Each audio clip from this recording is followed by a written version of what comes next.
အားလုံးပဲမင်္ဂလာပါကျွန်တော်တို့ lesson 10မှာကတော့ပြောပြပေးသွားမှာက color theory ပိုင်းဖြစ်ပါတယ် color theory ဆိုတာကကျွန်တော်တို့အနေနဲ့အရောင်တွေရဲ့အဆင့်ပေါ့နော် evolution ကိုကျွန်တော်အရင်ဆုံးပြောပြပေးသွားမှာဖြစ်ပါတယ်ပြီးရင်ဒီ lesson မှာထပ်ပါပေးမှာကကျွန်တော်တို့ color emotion အပိုင်းပါမယ်ပြီးရင် color psychology အပိုင်းပါပါမယ်အဲ့တော့ပထမဆုံးအပိုင်းဖြစ်တဲ့ color theory ကိုကျွန်တော်အရင်ပြောပြပေးသွားပါမယ်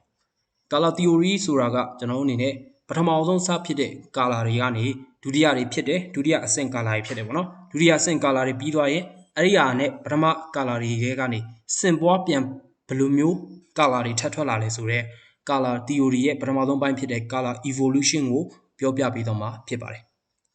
အဲ့တော့ပထမဆုံးကျွန်တော်အနေနဲ့သိထားရမှာကကျွန်တော်တို့ primary color 3မျိုးရှိပါတယ် primary color ဆိုတာကကျွန်တော်အနေနဲ့ red yellow and blue ဖြစ်ပါတယ်အနီရောင်ရဲ့အဝါရောင်ရဲ့အပြာရောင်ရဲ့ဖြစ်ပါတယ်အဲ့တော့ဒီ color ကပထမဆုံး color 3ခုဖြစ်ပါတယ်အဲ့တော့ပထမဆုံး primary color 3ခုဖြစ်သွားပြီးတဲ့နောက်ပိုင်းမှာကျွန်တော်တို့ဒီအနီရဲ့အပြာရဲ့ဆိုတဲ့ red and blue ကိုရောစလိုက်တဲ့အခါမှာ secondary color ဖြစ်တဲ့ purple ဆိုတဲ့ခရမ်းရောင်ကိုရရှိပါတယ် purple ခရမ်းရောင်ရရှိပါတယ်ပြီးရင်ကျွန်တော်တို့ primary color ဖြစ်တဲ့ blue နဲ့ yellow ကိုပေါင်းပြီးတော့ကျွန်တော် secondary color ဖြစ်တဲ့ green ကိုရရှိပါတယ်ဒါပြီးရင်တော့ကျွန်တော် primary color ဖြစ်တဲ့ red နဲ့ yellow ကိုထပ်ပေါင်းပြီးတော့ကျွန်တော်အနေနဲ့ secondary color ဖြစ်တဲ့ orange ကိုရရှိပါတယ်ဒါက orange ကဒုတိယ color ဖြစ်ပါတယ်အဲ့တော့ဒီ secondary color တွေကိုကျွန်တော်တို့ primary color တွေနဲ့ထပ်ဆင့်ပြီးပြန်ပေါင်းလိုက်ခါမှာ tertiary color ဆိုတဲ့တတိယအဆင့်အရောင်တွေဖြစ်လာပါတယ်ဒီတတိယအဆင့်အရောင်တွေအားလုံးဖြစ်သွားပြီးနောက်ပိုင်းမှာကျွန်တော်ထပ်ပြီးတော့ပြန်ပေါင်းရင်းနဲ့ကျွန်တော်တို့ color theory ရဲ့ color chart ဖြစ်တဲ့ color ဇယားကြီးထွက်ပေါ်လာတာဖြစ်ပါတယ်အဲ့တော့ချက်ပြောပါမယ် primary color ကတော့ yellow red and blue ဖြစ်ပါတယ်အဲ့တော့အဲ့ဒီ primary color အချင်းချင်းကိုကျွန်တော်တို့ရောစလိုက်တဲ့အခါမှာ secondary color ဖြစ်တဲ့ orange ရဲ့ purple ရဲ့ပြီးရင် green ဆိုတဲ့အစိမ်းရောင်ကိုရရှိလာပါတယ်အဲ့ဒီထဲမှာမှကျွန်တော်တို့ထပ်ပြီးတော့ secondary color နဲ့ primary color ကိုထပ်ပေါင်းရောစလိုက်တဲ့အခါမှာ tertiary color ဆိုတဲ့တတိယအဆင့်အရောင်တွေကတော့ amber vermilion magenta ပြီးတော့ကျွန်တော်တို့ violet tea နဲ့ tertiary color တို့ဖြစ်ပါတယ် okay အဲ့တော့ကျွန်တော်တို့ဒါတွေသိပြီးသွားပြီဆိုရင်တော့ကျွန်တော်တို့အနေနဲ့ဇယားလေးကိုပြောပြပေးချင်ပါတယ်ပထမဆုံးအနေနဲ့ကကျွန်တော်တို့ secondary color လေးကိုပြောပြချင်ပါတယ် secondary color ဆိုတာကကျွန်တော်တို့အနေနဲ့ပထမဆုံး orange ကနေစရလာတဲ့ secondary color yellow ကနေစရလာတဲ့ secondary color နှစ်ခုက orange နဲ့ green နဲ့ဖြစ်ပါတယ်။ကဲ၍ကျွန်တော်တို့ primary color ဖြစ်တဲ့ red ကိုယူလာတဲ့အခါမှာသူကနေထပ်ထွက်လာတဲ့ secondary color နှစ်ခုက orange နဲ့ purple ဖြစ်ပါတယ်။ထပ်ပြီးတော့ကျွန်တော် primary color တစ်ခုဖြစ်တဲ့ blue ကိုရောက်တဲ့အခါမှာ blue ရဲ့ secondary color နှစ်ခုက green နဲ့ purple ဖြစ်ပါတယ်။ဒါကကျွန်တော် secondary color တွေရဲ့ဇယားပုံစံမျိုးပေါ့နော်။ Okayအဲ့တော့ tertiary color မှာတော့ကျွန်တော်ပထမဆုံး primary color နဲ့ရရှိတဲ့ secondary color tertiary color နှစ်ခုက yellow ကနေရတဲ့နှစ်ခုက amber အရောင်နဲ့ chartreuse အရောင်ဖြစ်ပါတယ် chartreuse နည်းနည်းတော့ခေါ်ခဲ့တယ်ပေါ့နော် chartreuse အရောင်ဖြစ်ပါတယ်ဒီကတော့သရွက်စိမ်းအနုရောင်ထဲမှာပါပါတယ် okay နောက်ထပ်တစ်ခုကဲ၍ကျွန်တော်တို့က orange ဆိုတဲ့ secondary color ကနေယူပြီးတော့ကျွန်တော်ကြည့်မယ်ဆိုရင် tertiary color နှစ်ခုကamber ရဲ့ပြီးရင် vermilion နှစ်ခုကိုကျွန်တော်တို့ရရှိလာမှာဖြစ်ပါတယ်ဒါကတော့ကျွန်တော်တို့ color evolution နဲ့ပတ်သက်တဲ့ color chart လေးကိုကျွန်တော်ပြောပြပေးခြင်းဖြစ်ပါတယ်ကဲကျွန်တော်တို့ဒုတိယပိုင်းအနေနဲ့ color theory ကဒုတိယပိုင်းအနေနဲ့ color harmony ဆိုတဲ့ပိုင်းကိုပြောပြပေးသွားမှာဖြစ်ပါတယ်အဲ့တော့ color harmony ဆိုတာက color တွေရဲ့အတွဲဆက်ပုံစံမျိုးပေါ့နော်ဘယ်လိုပုံစံမျိုးတွဲဆက်ပြီးသုံးတာလဲဘယ်လိုပုံစံမျိုးတွဲဆက်ပြီးတော့ကျွန်တော်တို့သုံးလို့ရလဲဆိုတဲ့အကြောင်းချက်လေးတွေနီလန် method လေးတွေကိုပြောပြပေးသွားမှာဖြစ်ပါတယ်အဲ့တော့ပထမဆုံး color harmony ကကျွန်တော်အနေနဲ့6မျိုးရှိပါတယ်ပထမဆုံးတစ်ခုက monochrome ဖြစ်ပါတယ် monochrome ဆိုတာကတရောင်နဲ့တီးတန့်သုံးတာဖြစ်ပါတယ်အနီဆိုရင်အနီတွေကြီးပဲသုံးတယ်ပေါ့နော်ကျွန်တော်တို့အနီကိုအနီတွေကြီးပဲသုံးတယ်ဆိုတဲ့နေရာမှာကျွန်တော်အနီကို hue ပြောင်းတာတို့ saturation ပြောင်းတာတို့ပေါ့နော် shading ထည့်တာတို့ဒါတွေကိုပဲတီးတန့်ရွေးချယ်ပြီးသုံးသွားမယ်ဆိုရင်ဒါ monochrome နဲ့မှာပါဝင်မှာဖြစ်ပါတယ်နောက်ပြီးမှကျွန်တော် hue တို့ saturation တို့ထပ်ပြောပြပါမယ်နော် okay ဒုတိယတစ်ခုကတော့ complementary ပေါ့နော် complementary မတိုင်ခင်ကျွန်တော်ကတော့ဒီမှာ analogous လေးကိုအရင်ရှင်းပြပေးခြင်းပါတယ် analogous ဆိုတာကကျွန်တော်တို့တွဲဆက်လို့ရတဲ့ဟာပေါ့နော်အဓိက primary color ဖြစ်စေ secondary color ဖြစ်စေကျွန်တော်တို့နှစ်ခုရောဆက်ထားတဲ့ color ရဲ့ရောဆက်ထားတဲ့ color ရဲ့ရောဆက်လိုက်တဲ့ color နှစ်ခုရဲ့တွဲထားတဲ့အတွဲရောင်ကိုကျွန်တော်တို့ analogous လို့ခေါ်ပါတယ်ကျွန်တော်တို့ဒီမှာကအနီရောင်နဲ့အဝါရောင်ပေါ့နော် primary color ဖြစ်တဲ့ yellow နဲ့ red နဲ့ကိုပေါင်းဆက်လိုက်တဲ့အခါမှာကျွန်တော်တို့အနေနဲ့ orange ဆိုတာရတယ် orange မှာ yellow orange ရှိတယ် red orange ဆိုတာရှိတယ်ဒီရောင်တွဲဆက်တွေအကုန်လုံးကိုကျွန်တော်တို့ကတွဲဆက်သုံးခဲ့မှဆိုရင် analogous method ထဲမှာပါဝင်သွားမှာဖြစ်ပါတယ်ဒါပထမဆုံးနည်းလမ်းပေါ့နော်ဒုတိယနည်းလမ်းကတော့ complementary ဖြစ်ပါတယ် complementary colors တွေကကြတော့ဘယ်မှာသုံးတာလဲဆိုတော့ကျွန်တော်အနေနဲ့အကယ်၍ကျွန်တော်သုံးခဲ့တဲ့အရောင်ပေါ့နော်သုံးခြင်းတဲ့အရောင်နှစ်ခုက color wheels မှာကျွန်တော်စန့်ကျင်ဘက်ဖြစ်နေခဲ့တယ်မျက်နှာချင်းဆိုင်စန့်ကျင်ဘက်ဖြစ်နေခဲ့တယ်ဆိုရင်ဒါကကျွန်တော်တို့ complementary color method လို့ခေါ်ပါတယ်ဒါ color harmony ထဲမှာ complementary color ကိုသုံးထားတယ်လို့ကျွန်တော်တို့ပြောလို့ရမှာဖြစ်ပါတယ်အဲ့တော့အနီရောင်သုံးရင်ကျွန်တော်အစိမ်းရောင်နဲ့ဆန့်ကျင်ဘက်ဖြစ်တယ်အကယ်၍ကျွန်တော်တို့အပြာရောင်သုံးရင်အဝါရောင်နဲ့ဆန့်ကျင်ဘက်ဖြစ်တယ်ပေါ့နော်ဒါတွေကကျွန်တော်တို့ကဆန့်ကျင်ဘက်မျက်နှာချင်းဆိုင်ကမြင်ပြီးတော့ကျွန်တော်တို့ဒီ color အရောင်တွေနဲ့လေကျွန်တော်ဆန့်ကျင်ဘက်သဘောတရားတွေနောက်တစ်ခုကအမြင်အရင်ဘယ်လိုပြောမလဲကျွန်တော်အနေနဲ့ကန့်လန့်ဖြစ်တာပေါ့နော်ကျွန်တော်မျက်နှာချင်းဆိုင်ပုံစံမျိုးဖြစ်နေတဲ့ color တွေသုံးတယ်ဆိုရင်တော့ complementary color လို့ကျွန်တော် method လို့ခေါ်ဆိုပါတယ်ဒီ complementary color ပြီးသွားတဲ့အခါမှာကျွန်တော်အနေနဲ့နောက်ထပ်တစ်ခုတတိယတစ်ခုကကျတော့ split complementary လို့ခေါ်ပါတယ် split complementary ဆိုတာကကျွန်တော် complementary color ကိုပဲကျွန်တော်မျက်နှာချင်းဆိုင်ကျွန်တော်စန့်ကျင်ဘက်ကအရောင်တစ်ခုတည်းမဟုတ်ဘဲနဲ့အဲ့ဒီအရောင်ရဲ့ analogous တွဲဆက်မဲ့အရောင်တစ်ခုပေါ့နော်ပေါင်းဆက်မဲ့ color နှစ်ခုကိုသုံးခဲ့တယ်ဒီရဲ့မျက်နှာချင်းဆိုင်ဘက်က color တစ်ခုကိုယူသုံးထားတယ်ဆိုရင်ဒါက split complementary လို့ခေါ်ပါတယ်ကျွန်တော်ဒီမှာတော့အပြာနဲ့အဝါနဲ့တီးတန်းကကျွန်တော် complementary ထဲမှာပါပြီမယ်အဝါနဲ့ကျွန်တော်လိမ်မော်ပေါ့နော်အနီသုံးမဟုတ်လိမ်မော်ကိုကျွန်တော်တွဲဆက်သုံးလိုက်တယ်ဆိုရင်ဒါက split complementary ထဲမှာပါဝင်သွားမှာဖြစ်ပါတယ်အဲ့တော့တစ်ခုကကျွန်တော်တို့ color တစ်ခုရဲ့သူ့ရဲ့ complementary color တစ်ခုဖြစ်ရမယ်အဲ့ complementary color တစ်ခုတည်းဆိုရင်တော့ complementary လို့သုံးတယ်နှစ်ခုကကျွန်တော်တို့ဒီကျွန်တော် analogous ပုံစံမျိုးကျွန်တော်တို့အတွဲလိုက်တဲ့က color နှစ်ခုကိုယူသုံးထားတာဆိုရင်ဒါ split complementary color လို့ယူဆရမှာဖြစ်ပါတယ်အဲ့ဒါပြီးသွားရင်ကျွန်တော်တို့ split complementary ပုံစံမျိုးမဟုတ်ဘဲနဲ့နောက်တစ်ခုကကျွန်တော်တို့ three gun ပုံစံမျိုးယူသုံးထားတဲ့ triadic color ဖြစ်ပါတယ်ဒါတော့ triadic color ဖြစ်ပါတယ် triadic color ဆိုတာကကျွန်တော်တို့အနေနဲ့အစောအလိုမျိုးအဝါ plain ပေါ့နော်ဒီမှာကျွန်တော်ရှင်းကြည့်ရင်တော့ပိုအဆင်ပြေတယ်ဒီမှာသုံးထားတဲ့အပြာ primary color ကိုကျွန်တော်တို့နှစ်ခုက tertiary color နှစ်ခုနဲ့ကျွန်တော်တို့သုံးထားတယ် secondary color မဟုတ်ဘူးเนาะ tertiary color secondary color ဒီမှာ orange ရှိတယ်အဲ့တော့ tertiary color နှစ်ခုနဲ့ primary color တစ်ခုသုံးထားရင်ကျွန်တော် split complementary လို့ပြောလို့ရတယ်ဒါပေမဲ့ဒါကတော့ပုံသီယူဆလို့တော့မရဘူးเนาะတချို့ coloring method တွေမှာကျွန်တော်တို့ယူသုံးထားတဲ့ကိုယ်တိုင်က tertiary color ရဲ့ဟိုဘက်ကလည်း tertiary color နှစ်ခုလည်းဖြစ်နိုင်တယ်ဒါမှမဟုတ်လည်း primary color နှစ်ခုလည်းဖြစ်နိုင်တယ် secondary color နှစ်ခုလည်းဖြစ်နိုင်တယ်ပေါ့เนาะဒါပေမဲ့ဒီပုံစံမှာတော့ကျွန်တော်အနေနဲ့ primary color 3ခုယူသုံးလိုက်တယ်ပြောချင်တာတခုက primary color တခုကနေနောက်ထပ် primary color နှစ်ခုကိုယူသုံးထားတယ်ဆိုရင်ဒါ triadic တော့ three gun ပုံစံအချိုးရှိတယ်ဘာလို့လဲဆိုတော့ကျွန်တော်တို့ရဲ့ primary color ကအရောင်3မျိုးပဲရှိတာပါဒါကြောင့်ကျွန်တော်တို့က3မျိုးကို3ပွင့်ဆိုင်ကျွန်တော်တို့အတိအကျမျက်နှာချင်းဆိုင်သုံးထားတယ်ဆိုရင်ဒါ triadic လို့ခေါ်ပါတယ်အကယ်၍ကျွန်တော်တို့ကဒီမှာ orange သုံးတယ်ဒီမှာ orange သုံးတယ်ဒီမှာကျွန်တော်တို့ green သုံးတယ်ဒီမှာနောက်တစ်ခုက purple သုံးတယ်ဆိုလဲဒါ triadic ထဲမှာပါတယ်ဒါပေမဲ့သူတို့က secondary color တွေအဲ့တော့ကျွန်တော်တို့ပုံသီမှတ်လို့မရတာကကျွန်တော်တို့က primary color ဖြစ်စေ secondary color ဖြစ်စေ tertiary color ဖြစ်စေကျွန်တော်တို့က primary color မှာ triadic ဆန်တယ်လို့ပြောလို့မရပါဘူးအဲ့တော့ကျွန်တော်ပြောချင်တာကျွန်တော်သုံးလိုက်တဲ့အရာတစ်ခုက3ပွင့်ဆိုင်နော်ဒီဂရီတစ်ခုနဲ့တွက်ရင်ဒီဂရီအတိအကျ3ခုစလုံးကဒီဂရီအတိအကျအနဲ့ကျွန်တော်ပေါင်းစပ်ထားတယ်ဆိုရင်ဒါ triadic color ဖြစ်ပါတယ်โอเคကျွန်တော်တို့က3ခုလို့အတိအကျမဟုတ်ဘူးတစ်ခုကိုပဲကျွန်တော်တို့ကပုံတည်ယူထားတယ်နောက်နှစ်ခုကအတွဲဆက်နောက်ထပ်ပေါင်းဆက်တည်ဖြစ်စေနောက်ထပ်အစားဖြစ်ခဲ့တဲ့ primary color နှစ်ခုဖြစ်စေသူနဲ့ပုံစံမတူတဲ့နှစ်ခုကိုတွဲရက်သုံးထားရဆိုရင်ဒါ split complementary ဖြစ်ပါတယ်အကယ်၍သုံးခုစလုံးကညီတူများတူသုံးထားရဆိုရင်ဒါ triadic color ဖြစ်ပါတယ်ကဲနောက်တစ်ခုကတော့ tetradic triadic မဟုတ်တော့เนาะသူက triadic အတန်းမှတ်တယ် tetradic color ဖြစ်ပါတယ်ဒါကတော့ကျွန်တော် square လို့လည်းခေါ်ပါတယ်၄ခုစုံတဲ့ဟာပေါ့နော်ဒါကတော့ကျွန်တော်ယူဆချက်ကျွန်တော် color wheel မှာညီတူများတူကျွန်တော်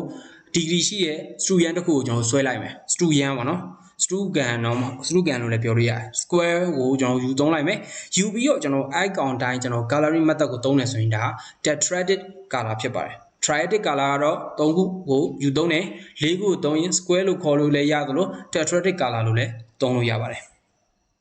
ဒါ color harmony ရဲ့ရောစပ်ပုံ6ခုဖြစ်ပါတယ်ဒါပြီးသွားရင်တော့ကျွန်တော်ပထမဆုံးအနေနဲ့ analogous ကိုတွားပါမယ် analogous မှာကျွန်တော်ကတော့ design အနေနဲ့မပြတော့ဘဲနဲ့ logo 3ခုနဲ့ကျွန်တော်ရှင်းပြထားပါတယ်ပထမဆုံးတစ်ခုကကျွန်တော်တို့ credit card တွေ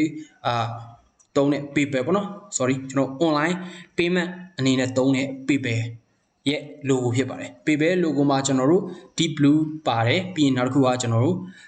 sea blue ပေါ့နော်ပင်လယ်ရောင်ပုံစံမျိုး blue ပါတယ်ဂျားထဲမှာသူတို့ analogous အနေနဲ့နောက်ထပ် overlap ဖြစ်တဲ့အပိုင်းလေးပေါ့နော်ဒီ overlap ဖြစ်တဲ့အပိုင်းလေးရဲ့ပြီးရင်နောက်တစ်ခုကဒီ overlap ဖြစ်တဲ့အပိုင်းက deep blue ထဲမှာပါတယ်ဒီအပေါ်မှာသုံးထားတဲ့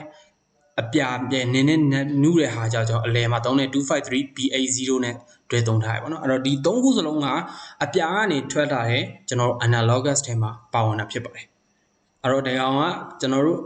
analogous ထဲမှာပါတယ်နောက်တစ်ခုက master cut ပေါ့နော်အဲ့တော့ master cut မှာကျတော့သူကအနီနဲ့အဝါနဲ့ဓာတ်ထဲမှာသူက lemon overlap အနေနဲ့သုံးထားတယ်ဒါကလည်းသူက analogous ထဲမှာပါပါတယ်Okay နောက်ထပ်တစ်ခု BB ဆိုတဲ့ energy ပေါ့နော် BB energy ရဲ့ logo ကကြတော့အဝါရဲ့အစိမ်းရဲ့နှစ်ခုကိုကျွန်တော် analogous သဘောမျိုးသုံးထားပါတယ်ပြောချင်တာတစ်ခုကသူရဲ့ပထမဆုံးရောစက်တဲ့ color နှစ်ခုဖြစ်တဲ့အဝါနဲ့အစိမ်းဒါက secondary color ပေါ့နော် primary color နဲ့ secondary color နဲ့ရောထားတဲ့ tertiary color ရဲ့ဒီအစိမ်းနုရောင်ပေါ့နော်ကျွန်တော်တို့ခေါ်တဲ့ဒီ 99cc 0ပေါ့နော်00ကိုကျွန်တော်ရရှိတယ်ဒီ3ရောင်ကိုတွဲသုံးထားဖြစ်တဲ့အတွက်ဒါက analogous စီးရင်ထဲမှာပါဝင်တာဖြစ်ပါတယ်အဲ့တော့ analogous ပြီးသွားပြီဆိုရင်တော့ကျွန်တော်အနေနဲ့ဒုတိယတစ်ခုက complementary ဖြစ်ပါတယ် complementary ကကျွန်တော်တို့ design လေးနဲ့တစ်ချက်ပြောပြချင်ပါတယ်ဒါကတော့ကျွန်တော်တို့ရုပ်ရှင် poster design မှာပေါ့နော်ကျွန်တော်တို့အနေနဲ့မြင်ရခဲ့တယ်အဓိကအနီနဲ့အစိမ်းနဲ့ကိုကျွန်တော်စန့်ကျင်ဘက်သုံးထားတာဖြစ်ပါတယ်ဒီစန့်ကျင်ဘက်သုံးထားတဲ့ color ရဲ့အတွဲဆက်ပုံစံမျိုးတွေပြီးနောက်တစ်ခုကတကယ်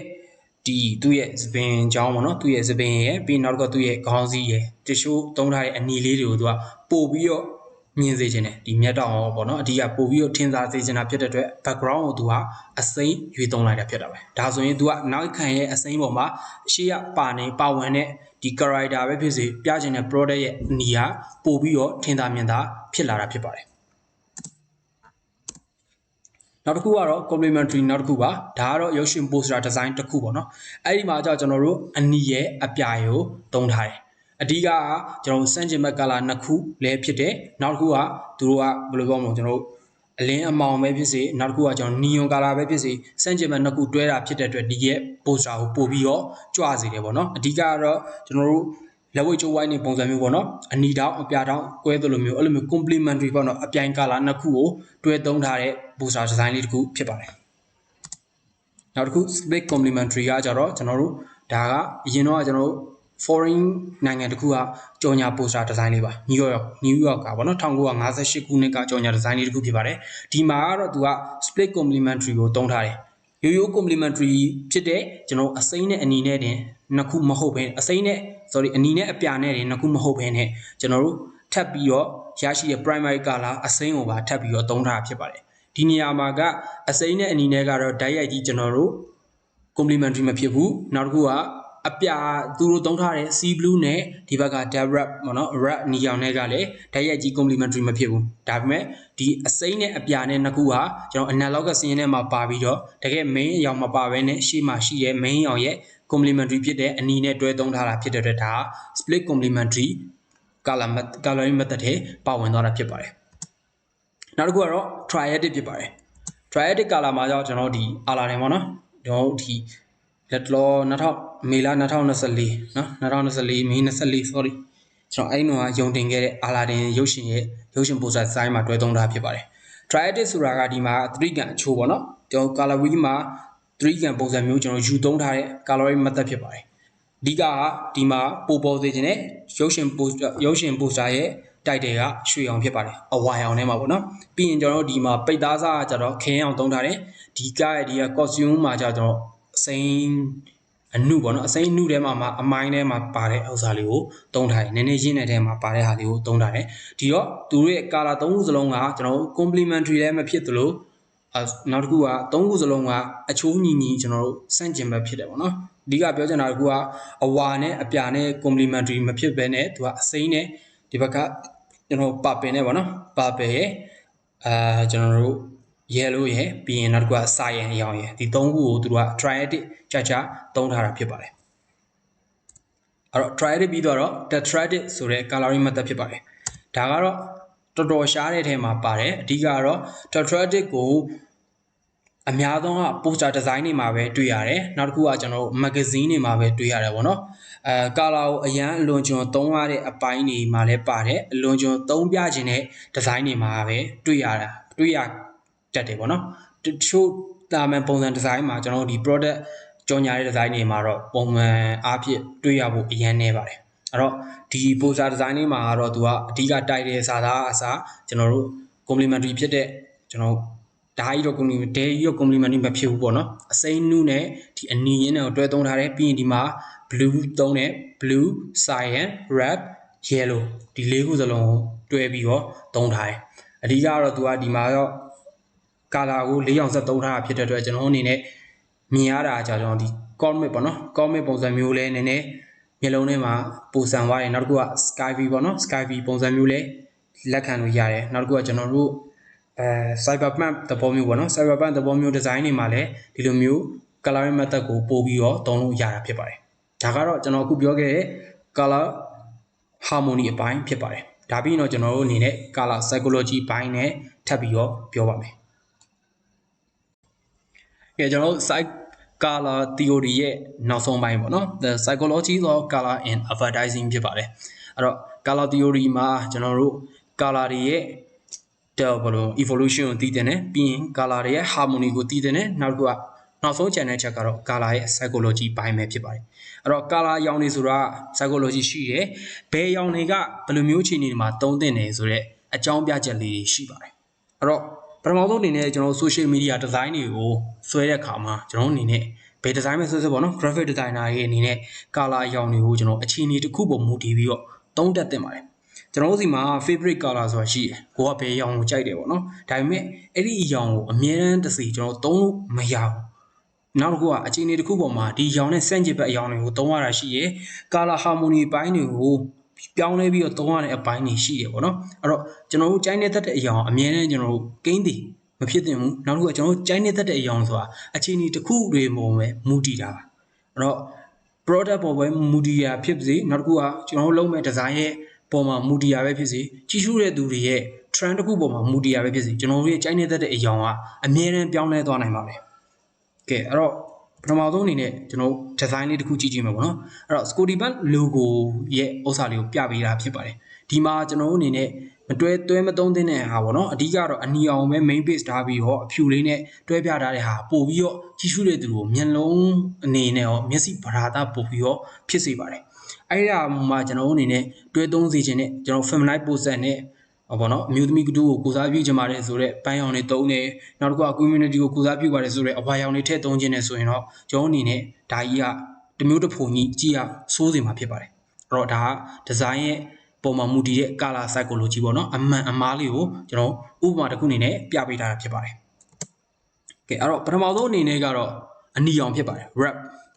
အနီရောင်ကိုကျွန်တော်ဘယ်မှာမြင်ရလဲဆိုတော့မြန်မာနိုင်ငံထဲမှာဆိုရင်တော့ Oridu logo မှာမြင်နိုင်တယ်နောက်တစ်ခုကတော့ကျွန်တော် KFC ရဲ့ logo မှာမြင်နိုင်ပါတယ်အဲ့တော့ဒီကအနီရောင်ရဲ့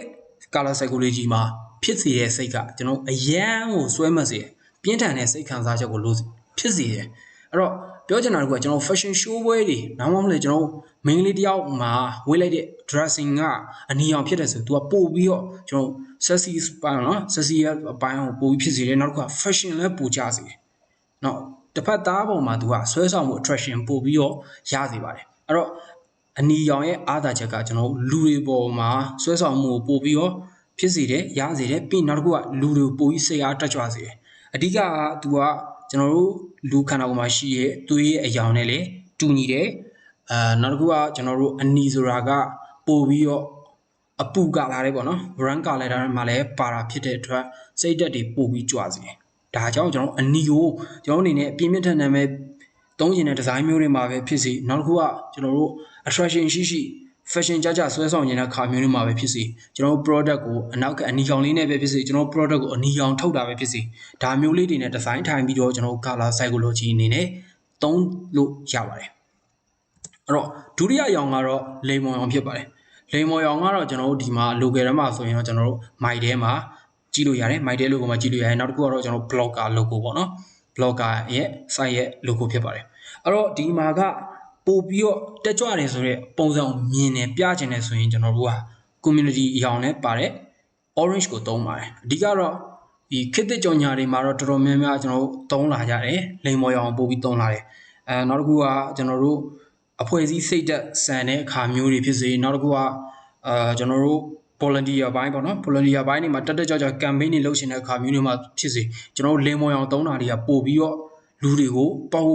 ပါဝင်လာခြင်းစိတ်ပို့ပြီးတော့ဖြစ်စေပါတယ်အစောကအနီရောင်လိုမျိုးကြီးတော့ချက်ချင်းကျွန်တော်တို့ဆရာတက်ကြွတဲ့ပုံစံမျိုးခံစားချက်တော့မရပေမဲ့လည်း orange ကတော့ပို့ပြီးအဖွဲ့သားစိတ်သက်ပို့ပြီးတော့ရစေပါတယ်ဒါလိမ်မော်ရောင်ရဲ့စွမ်းရည်ဖြစ်ပါတယ်အဲ့တော့တတိယရောင်ကတော့ yellow ဖြစ်တဲ့အဝါရောင်ဖြစ်ပါတယ်အဓိကတော့ကျွန်တော်တို့ပျော်တယ်နောက်တစ်ခုကတောက်ပါတယ်ဆိုတဲ့ဟာတွေကိုပို့ပြီးတော့သုံးလို့ရတယ်တောက်ပါတယ်ဆိုတော့ကျွန်တော်နေလုံးကြီးကအဝါရောင်ပေါ့နော်ဒါလူတွေရဲ့အလွယ်တကူမှတ်တဲ့ပုံစံမျိုးပေါ့အဲ့တော့အဝါရောင်နဲ့ logo နဲ့ပတ်သက်တဲ့ logo လေးတွေကကျွန်တော်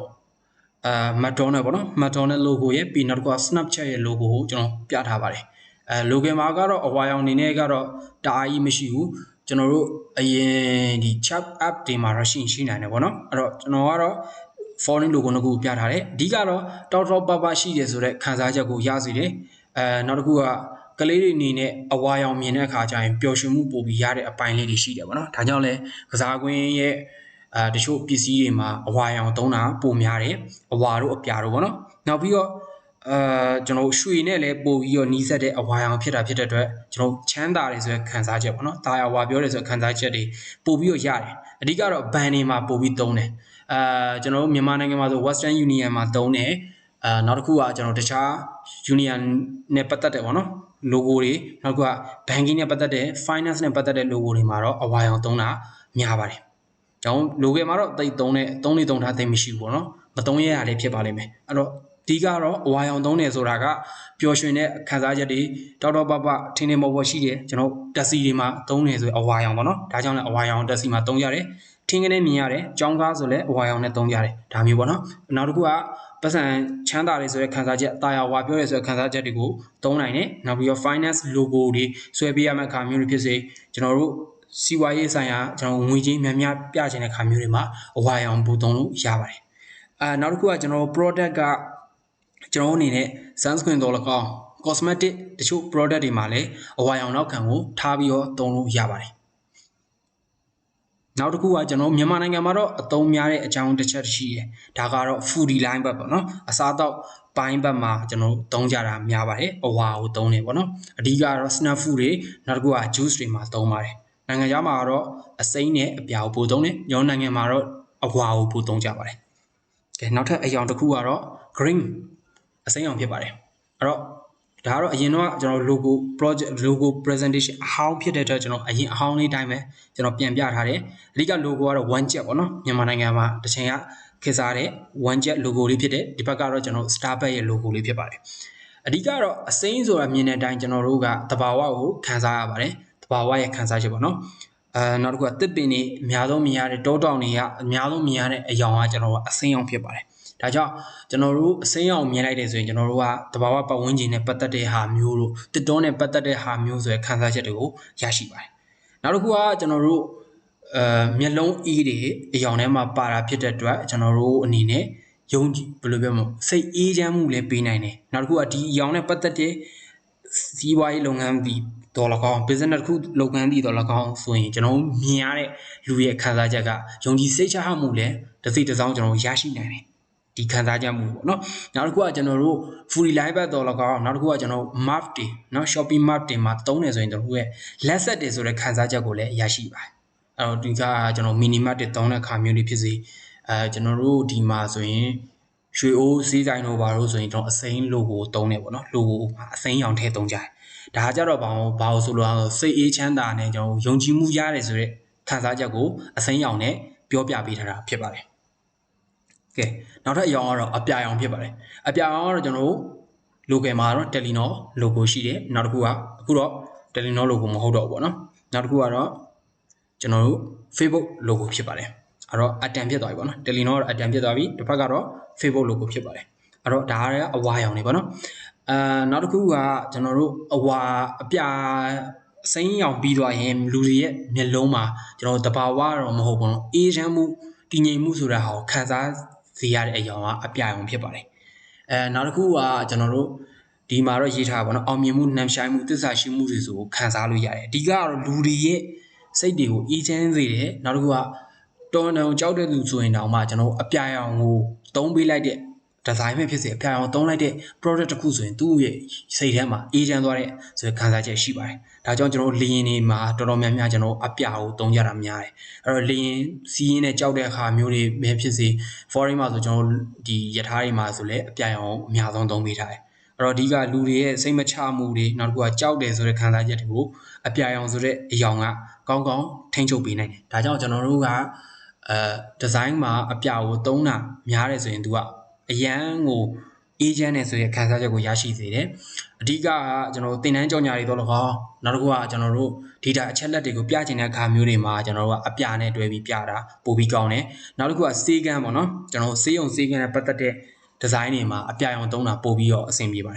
်ဘာလို့ဆိုတော့ဒါအကြောင်းဒီစေးကန်းတော်လကောင်းဒီစေးစစ်ချက်တော်လကောင်းဒါမျိုးတွေဆရာဝန်ရဲ့ပုံရိပ်တွေအပြာလေးနဲ့တွဲတဲ့အခါမျိုးမှာလူရဲ့စိတ်မှာပို့ပြီးတော့အေးချမ်းမှုပို့ရစေတယ်စေကန်းသွားမှာကြောက်တာတို့စီထိုးကမှာကြောက်တဲ့သူရဲ့ဆိုရယ်ခံစားချက်တွေကတမျိုးတစ်ဖုံပြန်ပြီးရော့သွားနိုင်တယ်ပေါ့နော်ဒါကြောင့်ကျွန်တော်တို့ဒီဇိုင်းတွေမှာ medical hub တော်လကောင်း medical aid bub တော်လကောင်းနောက်တစ်ခုကကျွန်တော်တို့ခီးသွွားဝန်ဆောင်မှုတွေတော်လကောင်းနောက်တစ်ခုကစိုးရင်ရတဲ့ပုံစံမျိုးပေါ့နော်အဲ့ဒါမျိုးတွေကိုသုံးတဲ့အခါမျိုးတွေဒီဇိုင်းမှာသုံးတဲ့အခါမျိုးတွေမှာဆိုရင်အပြာရောင်များသုံးထားသင့်ပါတယ်ကျွန်တော်အပြာရောင်ပြီးသွားပြီဆိုတော့ခရမ်းရောင်ပေါ့နော်ခရမ်းရောင် logo ကတော့ကျွန်တော်နှစ်ခုရှိတယ် Yahoo ဆိုတဲ့ကျွန်တော်တို့ mail system ရဲ့ logo ရဲ့နောက်တစ်ခုက Viber ဖြစ်ပါတယ် Viber ရဲ့ logo ပေါ့နော်အဓိကတော့ကျွန်တော်တို့နူးညံ့သိမ်မွေးတဲ့ဆိုတဲ့အထက်မှာပါတယ်နောက်တစ်ခုကကျွန်တော်တို့အယောင်နုနုကြိုက်တဲ့သူတွေက purple ကြိုက်တာပိုပြီးများတယ်ပေါ့နော်ကျွန်တော်တို့ကိုယ်တိုင်လည်း favorite color ထဲမှာ purple ပါတယ်ပေါ့နော်နောက်တစ်ခုကဈေးကြီးတယ်ဆိုတဲ့ခံစားချက်ကိုတော့နည်းနည်းပို့ပြီးတော့ရစေတယ်နောက်တစ်ခုကအလှပနဲ့သက်ဆိုင်နေဆိုရင်ပပယ်သုံးလို့ရတယ်ပန်းရောင်မဟုတ်ရင်ခင်းရောင်သုံးပေါ့နော်ဒါဘာလို့ဆိုပန်းရောင်ဆိုရင်တော့မိန်းကလေးကပို့ပြီးတော့မိန်းကလေးအခွင့်အရေးပိုများပေါ့ယောက်ျားလေးဆိုရင်တော့ခင်းအောင်တွဲပြီးသုံးတဲ့ဟာမျိုးတွေပို့ပြီးတော့အဆင်ပြေတယ် fashion ကြတဲ့ဟာမျိုးတွေမှာသုံးကြတာများတယ်နောက်တစ်ခုက dreaming ဘိုင်းပေါ့နော် dreaming ဘိုင်းဆိုတာကျွန်တော်တို့အနေနဲ့မျိုးလုံးထဲမှာမြင်ကြည့်မယ်ဆိုရင်ကျွန်တော်ကလေးလေးတယောက်ရဲ့အိမ်မက်ကအာကာသထဲသွားခြင်းနဲ့ဆိုတဲ့အခါမျိုးတွေမှာသူ့ကိုခင်းအောင်နေသုံးတာသုံးတတ်တယ်ပေါ့နော်အသုံးများတယ်နိုင်ငံခြားဘက်မှာတော့ကျွန်တော်အိမ်မက်တော်လကောင်အတွေးတော်လကောင်နောက်တစ်ခုကကလေးနဲ့ပတ်သက်တဲ့မူကြိုကြောင်းပုံစံမျိုးအတွေးပုံစံမျိုးလေးတွေသုံးတယ်နောက်တစ်ခုကသူတို့ရဲ့future နဲ့ပတ်သက်တဲ့ပုံစံလေးသုံးတဲ့အခါမျိုးတွေမှာကျွန်တော်အဖြူနဲ့ခရမ်းတွေကိုတွဲပြီးသုံးတာများတယ်ခရမ်းကြတော့သူကမျက်လုံးထဲမှာအရန်အယောင်မရဲဘူးပေါ့နော်မရဲတာဖြစ်တဲ့အတွက်ပို့ပြီးတော့ဟိုဟာဘယ်လိုပြောမလဲပို့ပြီးတော့ကျွန်တော်စိတ်အေးလက်မှုဖြစ်စေရပြီးရင်နောက်တစ်ခုက fashion လည်းကြားတယ်နည်းနည်းတော့ကျွန်တော်တို့အစင်တန်းတစ်ခုပို့ပြီးတော့ရှိတယ်ဆိုတဲ့ခံစားချက်တော့ရစေတယ်ဒါကြောင့်ကိုယ့်ရဲ့ product ကအရန်ဈေးမကြီးတာတော့လကောက်ကိုကဈေးကြီးရဲ့ပုံစံမျိုးမပြခြင်းဘူးနောက်တစ်ခုကအစင်တန်းတစ်ခု standard တစ်ခုကွာနေတဲ့ပုံစံမျိုးပြခြင်းတယ်ဆိုရင်တော့ကျွန်တော်ပပယ်အယောင်ကိုတွဲဖက်သုံးသင့်တယ်လို့ကျွန်တော်တို့ယူဆလို့ရပါတယ်နောက်တစ်ခုကတော့ပန်းရောင်ဖြစ်ပါတယ်ပန်းရောင်ကတော့ကျွန်တော်တို့ဒီမှာက LG logo ပေါ့နော်ကျွန်တော်တို့ electronic ပစ္စည်းတော်တော်များများတွေ့တယ်ဖုန်းတွေမှာလည်းတွေ့တယ် TV တွေရောရေခဲသက်တာတွေရောပါတော့ရှိတယ် LG logo ဖြစ်ပါတယ်နောက်တစ်ခုကတော့ Food Panda ဖြစ်ပါတယ်အဲ့တော့အဓိကကတော့နှုတ်ပြတယ်ဆိုရဲခံစားချက်ကိုကျွန်တော်တို့ရစီတယ် feminine scent အမျိုးသမီးနဲ့ပတ်သက်တဲ့အမျိုးသမီးဝါရီပေါ့နော်အမျိုးသမီးဝါရီနဲ့ပတ်သက်တဲ့အရာရှိတယ်ကန်ဒီတွေတော်တော်များများလည်းကျွန်တော်တို့မျက်လုံးထဲမှာပန်းရောင်အနေနဲ့မြင်ရတယ်ပေါ့နော်အခုတတိအသက်အရွယ်ที่ကျွန်တော်တို့ကပန်းရောင်နဲ့မြင်ခဲ့ရဖြစ်တဲ့အတွက်ပန်းရောင်ကိုမြင်နေဆိုရင်ကျွန်တော်ရဲ့စိတ်ထဲမှာချိုတယ်ဆိုတဲ့ခံစားချက်ကိုကျွန်တော်ရရှိတယ်နှုတ်ပြတယ်ဆိုတဲ့ခံစားချက်ကိုရရှိတယ်ဒါပေမဲ့အားနဲ့ချက်တော့ရှိတယ်ပေါ့နော်ဘာလို့ဆိုတော့အနီရောင်လို့သူကမရဲရင်ဘူးနောက်တစ်ခုကအပြာရောင်လို့လူမျိုးလဲသူကတည်ငြိမ်မှုဆိုတဲ့ဟာမရှိဘူးနုရွယ်ပေါ့နော်နောက်တစ်ခုကကျွန်တော်တို့အစိမ်းရောင်လိုမျိုးလဲတဘာဝနဲ့တဲ့ဓာတ်ရိုက်ကြီးမထိဆက်တာဖြစ်တဲ့အတွက်ပန်းရောင်ကိုသုံးတဲ့ခံစားချက်ပန်းရောင်ကိုသုံးလိုက်တဲ့ product ပန်းရောင်သုံးလိုက်တဲ့ design ကကျွန်တော်တို့အနေနဲ့မျက်လုံးထဲမှာအားနည်းတယ်ဆိုတဲ့ခံစားချက်ကိုတော့ရရှိမှာဖြစ်ပါတယ်အဲ့တော့ဒါကြောင့်ကျွန်တော်တို့ကအနုအရွသုံးကျင်တဲ့အခါမျိုးတွေမှာကျွန်တော်တို့ကပန်းရောင်သုံးပါတယ်Food Panda ကလည်းဒါကြောင့် Panda ကစိတ်ထားနူးညံ့ပြီးတော့အစားတစ်လိုင်းမှာပို့ပြီးတော့ကျွန်တော်တို့ဘယ်လိုခေါ်မလဲချိုတဲ့အရာတော်ကိုစားခြင်းနဲ့အချိုကြိုက်တယ်ပြီးရင်နူးနူးဖက်ဖက်ဆိုတဲ့သူဘယ်လိုပြောသူရဲ့ခံစားချက်ကစိတ်နူးတယ်ပေါ့နှလုံးသားနူးတယ်ဆိုတဲ့ခံစားချက်ပုံစံရကျွန်တော်တို့ပန်းရောင်ကိုသုံးထားရလဲဖြစ်ကောင်းဖြစ်ပါလိမ့်မယ်ဒါကြောင့်အဓိကအဝါရောင်တွေလိမ္မော်ရောင်တွေခင်းရောင်တွေပုံစံမျိုးအခြားရောင်တွေကျွန်တော်နှိုင်းရှင်နိုင်တယ်အဲ့တော့ပြောချင်တာတကူကအဝါတွေလာမယ်ခင်းရောင်တွေလိမ္မော်ရောင်တွေကတီးကြိုက်ထိုးထွက်နေတယ်ဆိုရင်တော့မှဒီလိုမျိုးအဲ့အချိန်ပေါ့နော်အဲ့ဒီ design မှာပါတဲ့အရောင်တွေရဲ့အပေါ်မှာပန်းရောင်တွေတစ်ဆက်တင်ကြည့်လိုက်ရင်ဒီပန်းရောင်ရဲ့ ability ကပို့ပြီးတော့ရှင်းနိုင်မှုရှိပါတယ်အဲ့တော့အဓိကပြောချင်တာက design ရဲ့လိုအပ်ချက်ရ background ကြီးရပဲအရောင်တောက်နေသည်ပဲဖြစ်စေဘလိုပဲဖြစ်နေသည်ပဲဖြစ်စေ product မှာကျွန်တော်ပန်းရောင်သုံးလိုက်တဲ့ဆိုရင်ဒီ product ရဲ့ပုံမှာတင်ထားတဲ့ပန်းရောင်က product ရဲ့ပုံစံကချိုတယ်နုပြိုပြီးတော့အားနည်းချက်ရှိတယ်ဆိုတဲ့ခံစားချက်တွေအကုန်လုံးကိုပေးစွမ်းနိုင်တဲ့အထက်မှာပါဝင်ပါတယ်ဒါကြောင့်complementary ပဲဖြစ်စေ split complementary ပဲဖြစ်စေဘယ်လိုပဲ color harmony ပဲတွဲဆက်ပန်းရောင်ကတခြားအရောင်တွေပေါ်မိခိုမှုတော့မရှိဘူးဒါပေမဲ့နုတဲ့အားနည်းချက်ရှိရဲ့သူ့ရောင်တစ်ရောင်နဲ့လည်းခွဲထွက်ပေးနိုင်ပါတယ်ကဲအဲ့တော့ပန်းရောင်ပြီးသွားပြီဆိုတော့အညိုရောင်ပါအညိုရောင်ကတော့ကျွန်တော်တို့အဓိကစိတ်လှုပ်ရှားစရာကောင်းတဲ့အညိုရောင်တွေပေါ့နော်အဓိကရောင်ထဲမှာပါတယ်စိတ်လှုပ်ရှားစရာကောင်းတယ်ဆိုတာကဘာကိုပြောချင်တာလဲဆိုတော့ကျွန်တော်တို့ဘယ်လိုခေါ်မလဲသူကအနီလိုလဲရဲရင်ပုံစံမျိုးမရှိပေမဲ့တချို့အညိုတွေထဲမှာကျွန်တော်တို့ဘယ်လိုခေါ်မလဲစားကြတဲ့ chocolate ဆိုတဲ့ပုံစံမျိုးပေါ့နော် chocolate ဆိုတဲ့ခံစားချက်မှာလည်းရရှိတယ်နောက်ပြီးတော့မြေကြီးဆိုတဲ့အရောင်မှာလည်းကျွန်တော်ရရှိတယ်အဲ့တော့အဓိကဒီမှာတော့ logo ကျွန်တော်မပြတော့ဘူးပေါ့နော်ခဏလေး logo ကတော့မပြတော့အဓိကဒီအညိုရောင်မှာကျွန်တော်အနေနဲ့မြေပဲစီပုံစံမျိုးအစားတော့ food line တွေမှာတွဲပြီးတော့ကြော်ညာတတ်တယ်အဓိကကျွန်တော်မျက်လုံးနဲ့မြင်ကြည့်ပေါ့နော်ကျွန်တော် food တစ်ခုကိုကျွန်တော်အောက်မှာ wood plate ပေါ့နော်အသားပြားနဲ့ကျွန်တော်ခံပြီးတော့အပေါ်တက်ပုံရိုက်တယ်ဘာလို့အသားပြားနဲ့ရှင်ပြီးတွဲရလဲဆိုတော့ဒါဟိုတီးတာပြီးတော့ကွဲထွက်သွားတဲ့ပုံစံမျိုးလည်းဖြစ်စေခြင်းနဲ့ပြီးရင်နောက်တစ်ခုကသဘာဝကနေရရှိလာတဲ့ဆိုရဲခံစားချက်ကိုလည်းရရှိစေခြင်းတာဖြစ်တဲ့အတွက်တစ်သားတို့မြေကြီးတို့နောက်တစ်ခုကအဲ့လိုမျိုးအယောင်တွေမှာအဓိကတက်ဆိုင်တဲ့အယောင်ကအညူရောင်ဖြစ်ပါတယ်ဒါကြောင့်ကျွန်တော်အညူရောင်ကိုပို့ပြီးတော့သဘာဝနဲ့တက်ဆိုင်ပြီးတော့ကျွန်တော်တို့အနေနဲ့တခြားအယောင်တွေကိုလည်း supporting ပေးနေတဲ့အယောင်လို့လည်းသတ်မှတ်တယ်နောက်တစ်ခုကကျွန်တော်တို့မျက်လုံးထဲမှာအရန်ကိုဘယ်လိုခေါ်မလဲစိတ်လှုပ်ရှားစေရပေါ့နော်ဒါကြတော့ဓာတ်ရိုက်ကြီးတော့ကျွန်တော်တီလင်းပြောလို့မရဘူးတေချာတာတခုကသဘာဝနဲ့ဆက်တဲ့တခြားအယောင်တွေကိုလည်း supporting ပေးနိုင်တယ်ဒီလောက်ပါပဲအဲ့တော့နောက်တစ်ခုကအဓိကအယောင်၃ခုဖြစ်တဲ့အဖြူရဲ့အမဲရဲ့ခဲရဲ့ဖြစ်ပါတယ်အဓိကတော့ဒီအယောင်တွေအကုန်လုံးကိုထားပြီးတဲ့အချိန်မှာသူရဲ့အမြဲတမ်းမပါမဖြစ်အယောင်တွေရှိရပေါ့နော်ကျွန်တော်တို့ design မှာ white space တွေ negative space တွေဆိုတာရှိတယ် design ရဲ့လိုအပ်ချက်အရာတစ်ခါလေကြာရင်ကျွန်တော်တို့ border သဘောမျိုးတွေထားရတာရှိတယ်ဒါမျိုးတွေမှာကျွန်တော်အဖြူတွေအမဲတွေခဲတွေရတာမမြင်ချင်းတော့မရှိဘူးပေါ့နော်အယောင်တွေကြီးတန်း plain ကြီးလာတဲ့ design ဆိုတာရှားပါတယ်တော်တော်ရှားပါတယ်အဲ့တော့ကျွန်တော်တို့အမဲတွေအဖြူတွေခဲတွေကိုကျွန်တော်ကြော်လွှားလို့မရဘူးဒီအယောင်၃ခုကနောက်ကိုကနေကရှေးရိုးစင်လာကနေကကျွန်တော်သုံးခဲ့တဲ့အယောင်တွေထဲမှာပါတယ်အဲ့တော့ပြောချင်တာကသူကအဖြူဆိုလဲကျွန်တော်တို့အလင်းဘက်မှာပါတယ်အမဲဆိုလဲကျွန်တော်အမောင်ဘက်ချမ်းမှာပါတယ်အဲ့တော့သူကစန့်ကျင်ဘတ်တွေပေါ့နော်ဒီဘယ်လိုပြောမလဲကျွန်တော်ဝင်ရိုးစုံတွေပေါ့အစွန်းရောက်တွေတော့မဟုတ်ဆိုလို့မရဘူးဒီအယောင်တွေကဝင်ရိုးစုံအယောင်တွေကျွန်တော်သတ်မှတ်ထားတဲ့အယောင်တွေခဲအောင်ဆိုတာလဲဂျားနေတဲ့အယောင်တွေဖြစ်ပါတယ်ဂျားနေအယောင်ပေါ့နော်အဖြူရောမပါဘူးအမဲလည်းမပါဘူးအဲ့တော့နောက်တစ်ခုကဒီအဖြူတွေအမဲတွေကျွန်တော်တို့ခဲအောင်တွေကဘယ်နေရာမှာတွေသုံးကြလဲ logo မှာဘယ်ထိပ်ပဲနေသုံးကြလဲဆိုတော့ iconic logo တွေမှာတော်တော်များများကကျွန်တော်တို့သုံးကြတာများပါတယ်အဲ့တော့အဓိကမှာသူတို့အယောင်ကွဲအနေနဲ့မရှိတဲ့ဥစ္စာတွေကျွန်တော်ပြောရမယ်ဆိုရင်ပထမဆုံးက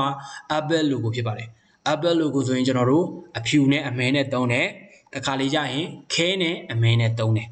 ဒါကသူရဲ့ iconic ပေါ့နော် iconic logo တစ်ခုထဲမှာပါတယ်ပြီးရင် Adidas တို့ Nike တို့နော် Swift ပေါ့နော် Swift logo တွေမှာတော်တော်များမှာလည်းအဖြူနဲ့အမဲပဲသုံးတာများပါတယ်ဒါကတော့ကျွန်တော်တစ်ခါလေကြာရင်လိုအပ်ချက်အရာကျွန်တော်တို့ design color အနေနဲ့ကျွန်တော်တို့ Apple logo ဆိုလဲ LGBT sporting လုပ်တဲ့အခါမျိုးတွေမှာ color ရောင်စုံသုံးတဲ့အခါမျိုးတွေတော့ရှိတတ်တယ်ဒါပေမဲ့အတော်များများကတော့ဒီ native color တွေဖြစ်တဲ့ကျွန်တော်တို့အဖြူရဲ့အမဲရဲ့ခဲရဲ့ကိုသုံးကြတာများပါတယ်ဒါကြောင့်ကျွန်တော်တို့Apple logo ကြီးတဲ့အခါမျိုးတွေဖြစ်စေ Nike logo ကြီးတဲ့အခါမျိုးတွေဖြစ်စေ ကျွန်တော်တို့နောက်တစ်ခုကအဲ့ဒီရဲ့ logo ကြည့်တဲ့အခါမျိုးတွေဖြစ်စေကျွန်တော်တို့ကသူတို့ရဲ့ brand ကိုယုံကြည်စိတ်ချမှုတွေရရှိနိုင်တယ် native color တွေသုံးတာဖြစ်တဲ့အတွက်ပြီးရင်လူတွေပေါ်လည်းသူကပြန်ပြီးတော့အလေးနဲ့ထားတယ်ဆိုတဲ့ခံစားချက်ကိုလည်းရရှိပါတယ်ဒါကြောင့်ကျွန်တော်တို့နောက်ပိုင်းပေါ့နော်နောက်ပိုင်းတွေမှာ logo အကြောင်းတည်တံ့ပြောပြခဲ့တယ်ဆိုရင်ကျွန်တော်တို့ဒီ color အရောင်တွေမှာကျွန်တော်တို့ဘာကြောင့်ဒီအဖြူအမဲခဲတွေသုံးတာပို့ပြီးတော့ကောင်းတယ်ဆိုတဲ့အပိုင်းလေးလည်းကျွန်တော်ထပ်ပြီးပြောပြပါမယ်ဒီ color psychology မှာတော့အဓိကကတော့အဖြူအမဲခဲဆိုတာကကျွန်တော်အရင်ကတည်းကသုံးခဲ့တဲ့အရောင်တွေထဲမှာလည်းပါတယ်သူရဲ့သဘောတဘာဝအရအလင်းအမောင်ဂျားနေဆွဲဝါဒ၃ခုကိုလက်ကင်ဆွဲထားတဲ့အဓိကအဲ့ကိုသုံးထားတဲ့ဒီအရောင်၃ခုကိုသုံးထားတဲ့ logo တော်လကောင်း product တော်လကောင်း design တွေကအတော်များများကမျက်လုံးထဲမှာရှင်းပြီးတော့ကြီးတဲ့သူတွေကိုယုံကြည်မှုလည်းစိတ်ချရတဲ့ယုံကြည်မှုပို့ပြီးတော့ပေးနိုင်တယ်ပြီးရင်နောက်တစ်ခုကသူတို့ကိုအလေးနဲ့ထားတယ်ဆိုတဲ့ခံစားချက်ကိုလည်းပို့ပြီးတော့ပြသနိုင်ပါတယ်